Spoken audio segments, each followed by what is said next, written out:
നിങ്ങളുടെ വികാരം എനിക്ക് മനസ്സിലാവും. എന്നാലും പാലത്തിന് അനുവദിച്ചു കിട്ടുന്ന ഫണ്ട് നിങ്ങളുടെ മണ്ഡലത്തിൽ തന്നെ വിനിയോഗിക്കണമെങ്കിൽ ഈ പാലം വന്നേ പറ്റൂ. സർ, ഞങ്ങളാരും വികസനത്തിനെതിരല്ല. പാലം വന്നാൽ ഒരുപക്ഷെ ഒരു ബസ് സർവീസ് പോലും ഉണ്ടായേക്കാം. പക്ഷേ ഇവരെവിടെ പോയി താമസിക്കും?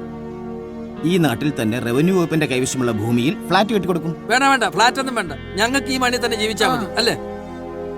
മണ്ണിന് ജീവൻ നൽകുന്നവരെ ഫ്ലാറ്റിലേക്ക് മാറ്റണോ സാർ? മണ്ണിരയും കുഴിയാനും ചുറ്റിലില്ലാത്തതുകൊണ്ടാണ് സർ മെട്രോ നഗരങ്ങളിൽ വെള്ളപ്പൊക്കം ഉണ്ടാകുന്നത്. ജീവനില്ലാത്ത മണ്ണിൽ നീരുറവ ഉണ്ടാകുന്നില്ല. മഴ പെയ്താൽ ഒഴുകിപ്പോകാൻ സ്ഥലവും ഇല്ല.